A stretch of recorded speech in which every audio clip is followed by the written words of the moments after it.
사랑하는 성도 여러분, 오늘 저는 누가복음 22장 1절로 6절 말씀을 근거로 해서 하나님의 말씀을 같이 나누려고 합니다.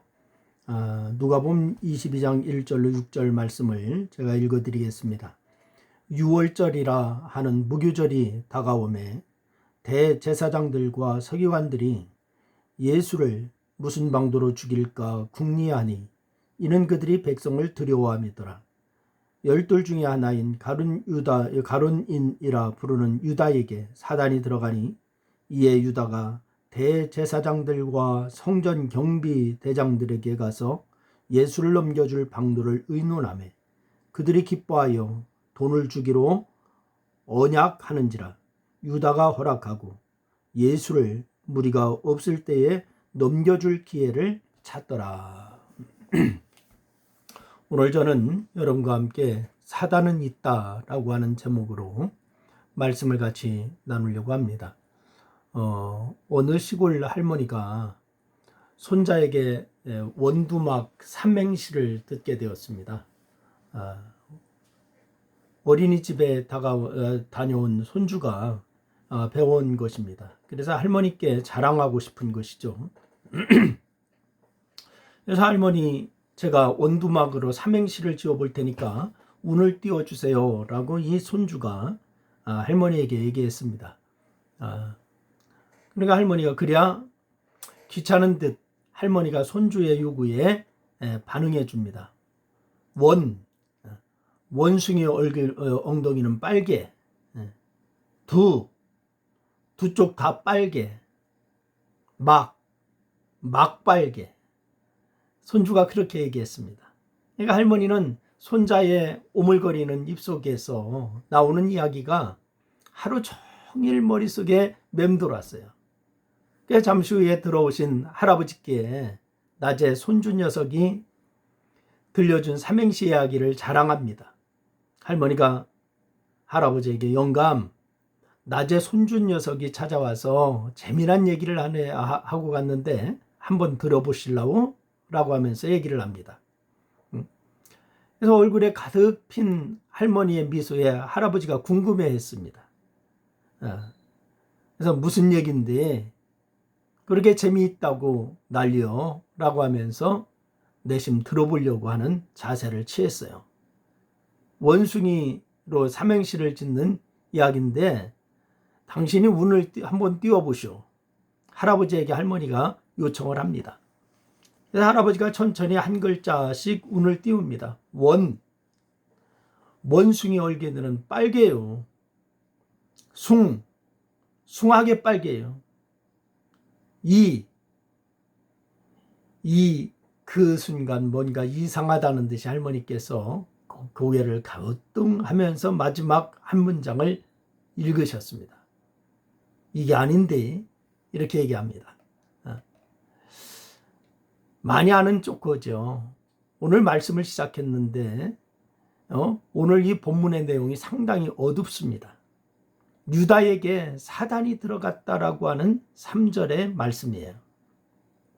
이미 알고 있는 내용이라서 우리는 별발 놀라지 않습니다. 그런데 그 시대에 그 시간으로 돌아가 보면은 이것은 정말로 충격적인 사건입니다. 예수님께서 당신을 따르는 수많은 무리 중에서 딱 12를 택하셨는데 그 중에 한 사람이 예수님을 배신한 것입니다. 예수님을 팔아넘기기로 하는데 달랑 은 30을 받고 팔아넘깁니다. 이 엄청난 충격의 사건은 오늘 이 시대에 신앙을 가지고 살아가는 우리에게 여러 교훈을 주는 것입니다. 첫째는 나도 무너질 수 있다라고 하는 그러한 생각을 하여야 합니다. 남의 일이라고 생각할 수 없는 것이 가룟 유다가 근본적으로 다른 제자들과 두드러진 차이가 날 정도로 나쁜 제자가 아니었다라고 하는 사실, 이것을 우리가 먼저 생각을 해야 합니다. 여러분, 유다에게 사단이 들어가기 전까지 유다는 예수님의 제자였을 뿐이었습니다. 그 전에 잘했다는 이야기도 없지만은 또 못했다는 이야기도 없습니다. 다만 돈꾀를 맡았다라고 말을 합니다. 물론 견물생심이라고 하는 말이 있죠. 돈을 맞다 보니까 돈에 휘말리게 되었는지는 모르지만 아무튼 오늘의 이 사건 이전에 유다는 제자로서 평범했을 뿐이라고 하는 그런 말이에요. 그렇다면 오늘의 이 충격적인 사건을 무엇일까요? 어째서 이런 일이 일어나게 된 것일까요? 예수님을 체포하는 데에 용이하도록 돕는 일은 바리새인이나 서기관들이 해야 하는 거 아닐까요? 그런데 제자인 유다가 하고 있습니다. 유다도 틈을 보이는 것이 있겠지만은 그만큼 사단이 간교하다고 하는 것을 우리가 잊지 말아야 합니다. 언제라도 틈만 보이면은 사정없이 바로 달려들러 우는 사자처럼 우리를 해할 수 있다라고 하는 것, 이것이 바로 사단이라고 하는 사실을 우리가 인식하여야 합니다. 그래서 늘 이 생각을 가질 수 있어야 돼요. 나도 무너질 수가 있다. 나도 무너질 수가 있다. 한번 따라해 보시죠. 나도 무너질 수가 있다. 예수님의 제자인 유다가 무너졌다면은 나도 얼마든지 무너질 수가 있다라고 하는 생각, 이것을 가져야 됩니다. 예수님이 함께 계신 공간이라서에서도 사단의 역사가 있었다고 하는 사실 우리가 잊지 마시길 바랍니다. 사단이 우리의 생각 꼭대기에 있다고 하는 사실, 이거 우리가 생각해야 돼요. 나도 넘어질 수 있습니다. 고린도전서 10장의 말씀 한 구절을 마음에 새길 수 있기를 바랍니다.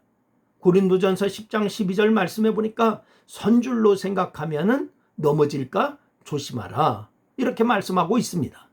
그러므로 우리가 늘 조심하는 성도가 되어야 될 줄로 믿으시기를 바랍니다. 둘째는 사단에 대한 존재감을 제대로 가져야 됩니다. 사단은 존재합니다. 없는 게 아니에요. 믿지 않는 사람들 얘기하죠. 사단이 어디 있느냐고. 그러나 사단은 분명히 존재한다고 하는 사실을 여러분 기억하시기를 바랍니다. 물론 우리가 하나님을 전적으로 신뢰하면 사단이 우리를 범접할 수 없어요. 그렇다면 사단이 활동하지 않는 것이 아니라고 하는 사실이에요. 그렇다고 해도 주님께서 재림하시고 사단의 역사를 멸하시고 사단과 어둠의 세력을 심판하시기까지는 여러분, 사단은 공중의 권세 잡고 우리를 무너뜨리고 호시탐탐 기회를 노리고 있다고 하는 사실을, 이거 우리가 알아야 합니다. 그래서 사단에 대해 두려움을 가질 필요는 없지만은요, 우리 믿는 사람이요, 사단에 대해서 너무 두려워할 필요는 없어요. 그런데 사단이라고 하는 존재를 잊고 살아서는 안 된다고 하는 사실을 여러분 기억하시길 바랍니다. 우선 사단에 대해서 우리가 놓치지 말아야 할 것이 있는데요, 그것은 뭐냐? 사단은 분명히 있고 어디든지 있어서 역사한다고 하는 사실, 이거 우리가 기억해야 합니다. 여러분, 어디든지 있습니다. 사단은 있습니다. 어디든지 있습니다. 막 있습니다. 숭하게 있습니다. 할아버지가 삼행시에 할아버지가 할머니의 그런 삼행시를 얘기할 때 할머니가 얘기했던 삼행시처럼 막 있어요. 어디든지 있어요. 숭하게 있어요. 사단에 대해서 방심하고 맥 놓고 있다가는 다 당한 후에 할머니처럼 이게 아닌데 이렇게 한다고요. 우리가 신앙생활 하면서요, 이게 아닌데 라고 하면 이미 기회는 지나갔습니다. 소용이 없습니다. 가룟 유다도 사단에게 휘둘릴 때 몰랐어요. 사단이 자신을 유혹해서 그렇게 한 것인지 인식하지 못하고 있었던 사람이 누구냐? 가룟 유다였습니다. 예수님을 팔아넘기려고 하는 생각이 자신이 생각이라고 생각합니다. 그러다가 거미에게 내장을 다 빨리는 곤충처럼요, 영혼의 생명을 사단에게 다 빨리고서 마는 거죠.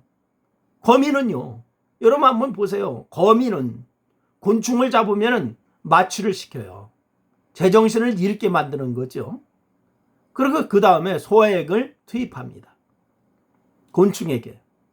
그러면은 곤충의 안에 내장과 속의 모든 것들이 삭아서 액체가 돼요. 그렇게 먹기 좋게 만든 다음에 거미는 빨대를 꽂고 빨아대면서 만찬을 즐기는 거예요. 유다는 이렇게 사단에게 다 빨리고는 그제야 제정신이 들었지만은 때는 이미 늦어버렸습니다. 끝이 난 것입니다. 그래서 유다는 마지막으로 비참한 죽음으로 마치고 마는 거예요. 돌이킬 수 있는 기회가 없었어요. 성도 여러분, 깨어 있어야 됩니다. 사단은 어디나 있습니다. 그리고 늘 기회를 노립니다. 그러기에 깨어 기도하여야 합니다.